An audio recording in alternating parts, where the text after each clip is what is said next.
பொள்ளாச்சி வழக்கில் 9 பேருக்கு சாகும் வரை ஆயுள் தண்டனை கொடுத்துருக்காங்க. இதை பற்றி என்ன நினைக்கிறீங்க? இந்த தீர்ப்பு எப்படி பார்க்குறீங்க? ஐயோ, அந்த தீர்ப்பு ரொம்ப நாளாக எதிர்பார்த்தது தான். எனக்கு ரொம்ப மகிழ்ச்சி அளிக்குது. ஏன்னா இவ்வளோ நாள் 6 வருஷம் கிட்ட எடுத்துட்டாங்க அந்த தீர்ப்பை. அதே நேரத்தில் வந்து சாகும் வரை போடுறது வந்து ரொம்ப மகிழ்ச்சி அளிக்குது. ஏன்னு தெரியுங்களா? சாகும் வரைனா அப்போ தான் அவன் 6 வருஷத்துக்கு முன்னாடி எப்படி அனுபவிச்சான், சந்தோஷமாக இருந்திருப்பான். இந்த சாகும் வரை ஒவ்வொரு வினாடியும் எப்போ சாக போகிறான்னு தெரியாது, என்ன நடக்குதுன்னு தெரியாது. அதனால் அவன் சாகும் வரை போட்டது மகிழ்ச்சி அளிக்குது. நியாயம் கிடச்சிருக்குது, மக்களுக்கு நியாயம் கிடச்சிருக்கு. நாளைக்கு ஒருத்தன் இதுமாதிரி செய்யணுன்னா, இதன் தவறு இன்னொருத்தன் செய்யணுன்னா கண்டிப்பாக யோசனை பண்ணுவான். இதை பார்த்தா சில பசங்க யோசனை பண்ணணும்னு எனக்கு ஒரு கருத்து. நிறைய பேர் வந்து மரண தண்டனை கொடுத்துருக்கணும், அது கொடுக்கக்கூடாது அப்படிலாம் சொல்கிறாங்க. மரண தண்டனை கொடுத்தா அவனுக்கு அதே நிமிஷத்தில் மறந்துடுவான். மரண தண்டனை கொடுக்கக்கூடாது. போகிற சாவடிச்சு செத்து போயிடும். அதனால் அவன் வழி தெரியாது. அந்த நிமிஷம் தான் நான் ஐயோ சாவு பொறுமைன்னு தெரியுமே தவிர அப்புறமா தெரியாது.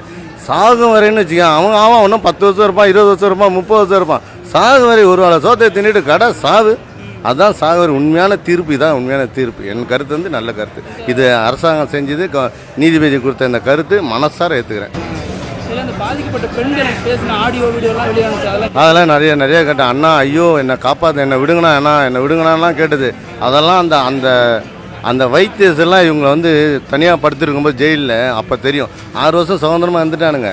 இப்போ வந்து தான் அனுபவிப்பானுங்க. அது அவங்களுக்கு நிச்சயமாக சாகு வரைக்கும் கண்டிப்பாக இருக்குது. நல்லது தான். மறுபடியும் அப்பீலுக்கு போவாங்கலாம் சொல்கிறாங்க. அப்பீல் போனாலும் அதை தான் மேல்முறையீடு பண்ணாலும், ஏன்னா இங்கே கீழ்கோர்ட்டுக்கு கொடுத்தாலும் சரி, மேல்முறையீடு போனாலும் இது தான் வரும். அதுக்கெல்லாம் யாரும் குறைக்க முடியாது. இவனுக்கு கண்டிப்பாக இன்னும் கேட்டால் எனக்கு தான் தெரியும்.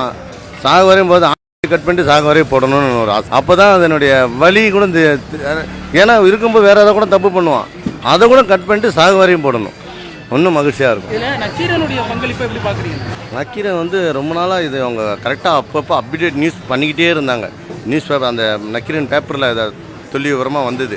அந்த நக்கீரன் புக்கு நானும் படிச்சிருக்கிறேன், நிறைய வாட்டி படிச்சிருக்கேன். ஒரு வாட்டியும் இந்த சம்பவத்தை அப்படியே ஃபோட்டோவாக நான் பார்த்துக்கிறேன். அதனால் நக்கீரனுக்கு ரொம்ப நன்றி. நான் இந்த தருணத்தில் நக்கீரனுக்கு ரொம்ப நன்றி சொல்கிறேன்.